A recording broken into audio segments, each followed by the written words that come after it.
The iconic Keystone Arch Bridge, the centerpiece and gem around which the other historic structures of Elkader, Iowa stand. It has been the central focus for many visitors to our community and has been immortalized in countless works of art throughout its many years of existence. The beauty of its design and the workmanship in its original construction are unique and becoming more rare as time passes, as this type of bridge is replaced both in Clayton County and across the nation for more modern structures. It is not the first bridge to span the Turkey River at this place. It is a surprise to many people that there were 3 different bridges built over a span of 36 years before the current bridge was built. To get a better understanding of its place in Elkader history, we need to step back in time to Elkader's founding. June 22, 1846 is the day on which the town plat of Elkader was officially submitted. The 3 men who were key in founding and developing of the town of Elkader were Timothy Davis, John Thompson, and Chester Sage. Timothy Davis came to the area on a political tour in 1844 seeking votes for election to the legislature. On the banks of the Turkey River, he met Elisha Boardman, who had staked his claim to land on the east side of the river. It was he who showed Mr. Davis the wonderful potential for milling wheat into flour, which the unique landscape and river provided for such a venture.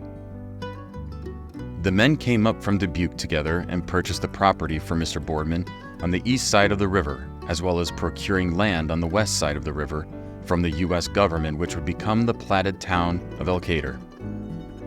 Before the town was named Elkader, it was also known as Sageville and Boardman's Ford.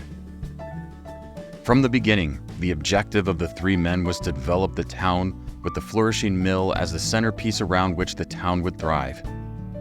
Over the next 2 years, the men surveyed and platted the town, submitting the plat on June 22, 1846.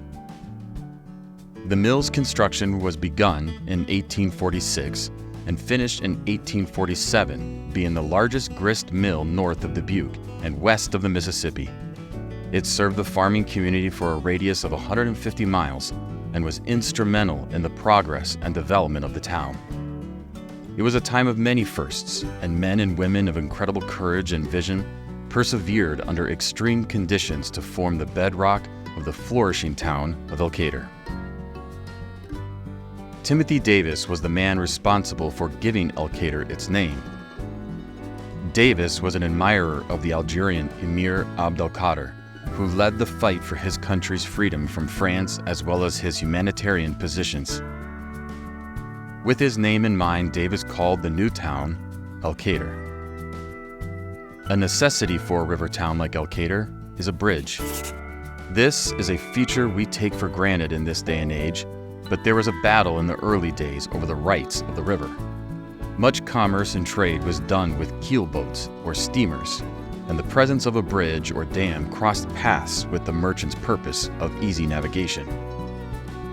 Not until 1866 was the Turkey River declared by law to be non-navigable, meaning those who wanted to build bridges and dams had a greater right than the merchants who were plying the waters of the Turkey to bring goods to market. For the first 7 years of its existence, Elkader had no bridge, relying on a scow or flatboat to ferry people back and forth across the river. In 1853, the first bridge was completed. It was a wooden structure without piers or abutments and relied on bents which were embedded in the river bottom and reached to the level of the bridge bed to support the crossing. Just 8 years later, in 1861, the original bridge was replaced with a more substantial wooden structure with piers and abutments. In 1870, the second wooden bridge was replaced by an iron truss bridge, which was hoped to last many years. However, it served its purpose for only 9 years, and in 1888 the steel truss bridge was condemned, and the process was begun again to design and build a bridge that would withstand time and the elements. For all the confidence and hope put into the bridge to be long-lasting, it was found to be unsafe. In June of 1888, the Board of Supervisors called on Matthew Shergy, an engineer in Dubuque, to assess the need for a new bridge. The need was found to be immediate, and the board began to secure plans and specifications for another bridge. With this report, the supervisors made the decision to replace the bridge with a plan specifically calling for a stone structure, which would be permanent and avoid the expense of yearly maintenance of replanking another iron or wooden bridge. On June 30th, 1888, the bid for erecting the bridge was given to the company of Burns and Blake of Dubuque for a cost of $13,000. The design by Mr. Shergi called for a double-arch structure, 204 feet in length and 30 feet wide, with a 6-foot sidewalk on the interior of the bridge. By mid-July, the quarrymen were at work cutting the stones from the coal quarry at the top of Lover's Leap. An August 8, 1888 article in the Elkader Register reported, "A large force of men in Cole's quarry are getting out rock for the new bridge, and they are getting out some massive stones."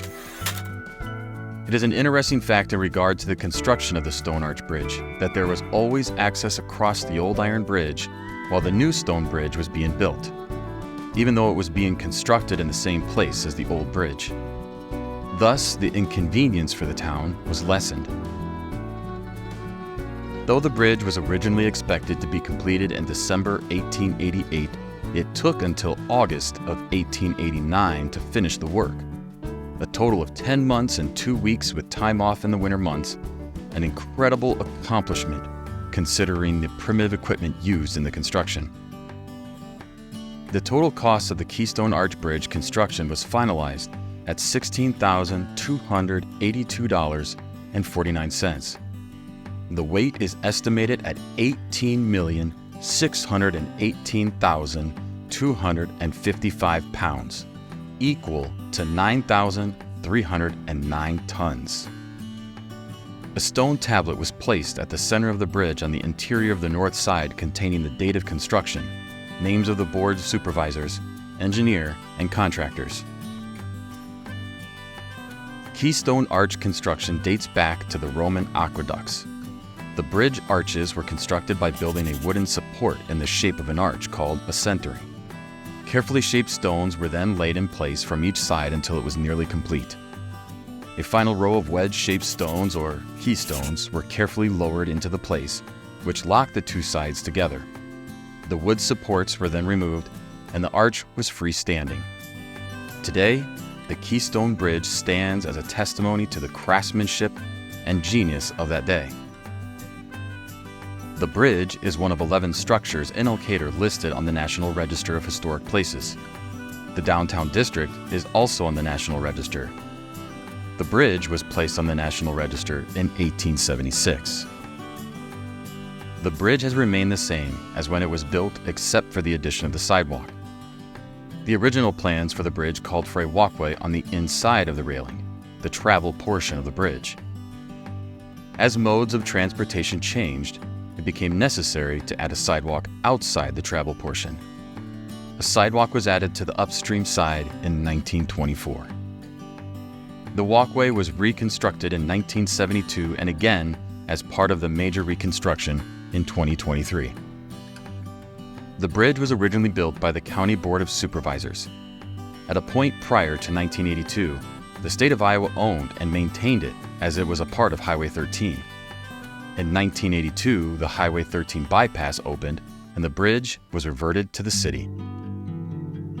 Floodwaters have raged under and through the bridge frequently. Most notably was the flood of record in 2008, which inundated many parts of eastern Iowa. Due to its strong construction, the bridge sustained little damage. In 2007, an important preservation project was completed. This project removed a 6-inch water main that went through the bridge. A water main was placed in the bridge originally because floods had washed it out of the riverbed. However, a large water main within the limestone structure posed a threat to the structure because it could leak and damage the stone. Part of the 2007 project was also tuck pointing and stone repair. In 2015, the city began planning for what would become the most comprehensive project on the bridge since it was built in 1889. The scope of the work included replacing the driving surface, which included adding curb and a waterproof membrane to keep water from infiltrating the structure, replacing the driving surface and sidewalk from the end of the bridge to the intersecting streets, improving the storm sewer system adjacent to the bridge, installing a new sidewalk including new metal brackets, and extensive mortar and stone repair.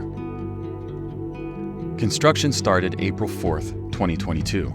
However, 16 days later, construction was halted due to a crack widening. Repair to the crack would cost another $3 million and involved setting up a framework that looks similar to the original construction. Traffic access was restored in December 2023, and the project was complete the following spring.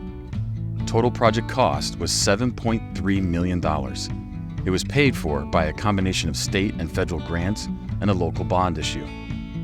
Due to the magnitude of the project, this was considered more than just a repair or rehab, but a reconstruction. With periodic stone repair and tuck pointing, this project extended the life of the bridge another 50 years. This led us to rededicate the bridge in 2024, which is also the 135th anniversary of its original construction. The historic Keystone Arch Bridge is a unique feature of Elkader that adds much to the town's charm and beauty.